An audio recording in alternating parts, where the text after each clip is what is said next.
Existe uma cada vez maior atenção à área dos testes não funcionais, mas ao mesmo tempo é um tanto ou quanto ainda desconhecida e talvez não seja dada a devida atenção à mesma por quem começa na área de testes e qualidade de software e às vezes também por quem já está há algum tempo na área, por desconhecimento, por falta de prática. E tal como o título deste vídeo explica, ou conta, partilha. Dá aqui o spoiler. Hoje vou falar contigo sobre 5 dicas para testes não funcionais. O que é que são testes não funcionais? Eu já expliquei anteriormente num vídeo que vou deixar algures aqui linkado o que é que são testes não funcionais e também qual é que é a diferença entre os mesmos para os testes funcionais. E porquê vi falar novamente sobre testes não funcionais? Porque nunca é demais o reforço sobre esta temática, porque novamente existe um desconhecimento, existe alguma confusão também sobre a diferença entre os testes funcionais e não funcionais, e então, novamente aqui um reforço agora com 5 dicas para os mesmos. Mas, antes de nós continuarmos, se não me conhece, eu sou a Patrícia Duarte Mateus, a QA portuguesa, e tenho como objetivo explicar, desmistificar e ensinar o que é isto de testar software, o que é isto de garantir a qualidade do mesmo, esta arte que me apraz de forma tão feliz estar há mais de 10 anos e que partilho contigo através não só aqui do YouTube ou do Spotify, de onde tu me estás a ouvir, e também através do Instagram, com partilha de informação semanal sobre esta área. Portanto, se tu és novo aqui e não subscreves o canal, aproveita, subscreve agora, deixa também um like neste vídeo ou neste áudio e assim eu posso trazer mais conteúdos sobre a temática se tiver o teu feedback. Vamos então falar das dicas que eu te prometi. Dica número 1. É de veras importante, antes de nós começarmos qualquer tipo que seja de teste, nós identificarmos os requisitos associados aos mesmos. Para quê? Para que nós consigamos perceber o que é que nós vamos avaliar, porque é que nós vamos avaliar, qual é que é o resultado que nós esperamos, quais é que são os valores limite, quais é que são os valores mínimos. Imagina, num teste não funcional, imagina um teste de carga e tu queres validar se o teu sistema, quer seja ele ou o teu produto, quer seja ele físico ou digital, é robusto o suficiente para aguentar determinada carga. E o que é que eu digo como carga? Imagina aqui um exemplo: um site de venda de bilhetes para concertos, para espetáculos. Não sei se já passaste por essa situação de querer aceder ao site e o mesmo estar em baixo, poucos minutos depois de ter sido disponibilizado. O que é que isto significa? Que o sistema, atenção, não estou a dizer que o sistema, neste caso o site, não tenha sido testado em termos de carga, mas muito provavelmente a carga para aqueles picos, aqueles momentos, não tenha sido validada e, como tal, o sistema foi abaixo. Mas é muito comum e é muito frequente em lançamentos, em aberturas de novas páginas, em promoções, os sites ou os produtos irem abaixo, não aguentarem determinados pedidos. Tens também, por exemplo, testes de resistência, testes não funcionais de resistência, para determinar, por exemplo, durante quanto tempo é que o produto, novamente físico ou digital, aguenta ou aguentará em uso contínuo. Por exemplo, nós temos aqui, por exemplo, um cabo, e deixa-me aqui um cabo. Quantas vezes é que este cabo aguenta a ser utilizado? Qual é que é o seu ponto máximo de resistência? Em que momento é que ele quebra? E para que eu consiga avaliar isso, é preciso eu saber quais é que são os requisitos para o funcionamento deste cabo. Portanto, dica número 1, identificar todos os requisitos que te vão permitir, da melhor forma possível, avaliar e validar os testes que tu vais fazer.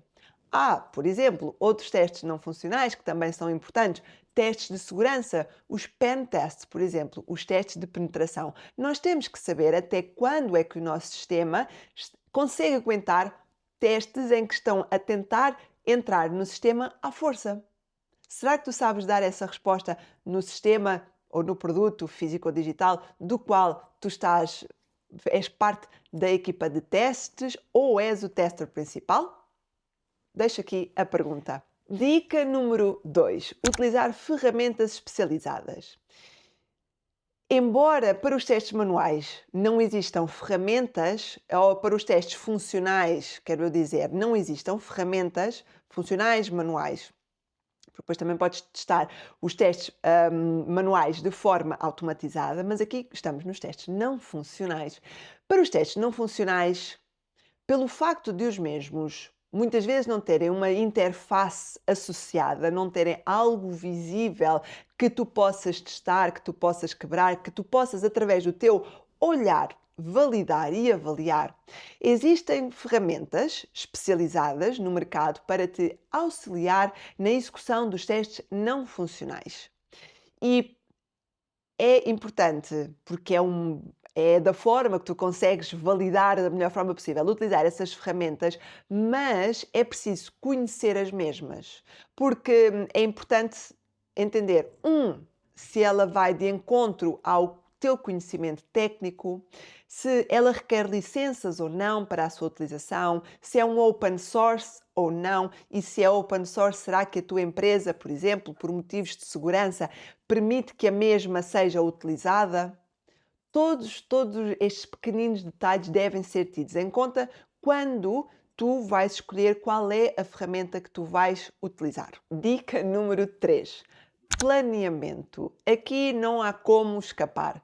Em qualquer tipo de testes, o planeamento é essencial, porque é preciso perceber e é importante perceber como é que tu vais estruturar o teu tempo, como é que tu vais estruturar os teus testes, de que forma é que tu vais executar os testes, quais é que têm prioridade, quais é que têm uma prevalência perante outros, quais é que são mais de maior urgência caso tu encontres um problema. Portanto, o planeamento é de veras importante e é a forma que tu tens também aqui de criar de gerar alguma simbiose para com a equipa de desenvolvimento, porque muito provavelmente serão eles, nos testes não funcionais, que te vão também ajudar a entender quando é que os mesmos podem ser executados. Porque, como referi há bocadinho, os testes funcionais requerem uma interface, mas os não funcionais não têm como obrigatoriedade a mesma. Por isso, muitas vezes acontece que os testes não funcionais são executados antes de existir uma interface, antes de existir um design, antes de existir aqui um user interface para tu poderes testar e manipular e manusear. Portanto, é importante que tu fales com a tua equipa de desenvolvimento e te alinhes com eles para que estes testes não funcionais sejam feitos na altura certa e porque, novamente, planeamento e antecipação é muito importante porque quanto mais cedo os problemas forem encontrados, mais cedo os mesmos são resolvidos, mais tempo é poupado em todo o ciclo. E, a par deste planeamento, dica número 4, estabelecer métricas de desempenho. Ou seja, tu vais testar o software e tu vais validar os testes de carga, os testes de stress, os testes de resistência, os testes de segurança, de usabilidade, de aplicabilidade, uma série de testes que tu tens que executar. Mas como é que tu vais medir? Porque, novamente, tu não tens, muito provavelmente, e não é através do UI que tu vais conseguir validar. Imagina, tu podes me dizer, Patrícia, mas eu consigo. Se eu disser que o site tem que abrir em X tempo, então eu consigo ter aqui um teste não funcional desde que eu clique, eu ter um timer a contar e a página fazer load. Certo, mas será que isso é prático? Será que tu consegues mesmo contar o tempo exato que é preciso? E qual é que é a métrica que está para essa avaliação? Qual é que é o tempo? Porque tu até podes dizer, ele abre em 5 segundos.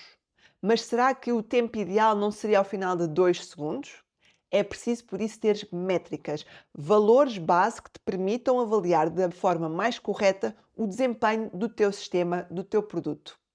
Estas métricas devem ser desenvolvidas também a par com a equipa de desenvolvimento, porque eles, a equipa de desenvolvimento, eles ou elas, aqui estou aí para o masculino, não é por mal, a equipa, por ter conhecimento da arquitetura, por ter conhecimento dos sistemas que estão a ser utilizados e estão a ser desenvolvidos e implementados, consegue ajudar-te a perceber quais é que são os valores mínimos e máximos que poderão aqui balizar os resultados dos teus testes.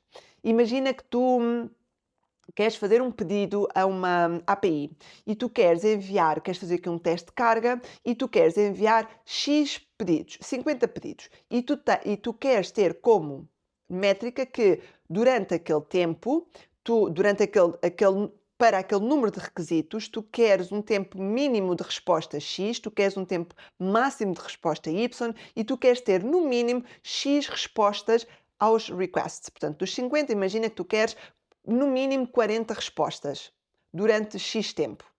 E são estas métricas que te vão permitir avaliar da melhor forma possível o funcionamento. E dica número 5, um reforço a tudo aquilo que eu já tenho dito, é importante que tu colabores ativamente com todos os stakeholders. Tu e os outros colaborem contigo. Daí a comunicação ser de veras importante. Esta competência básica ou esta soft skill que nós achamos que é tão simples, tão comum, mas que é tão importante.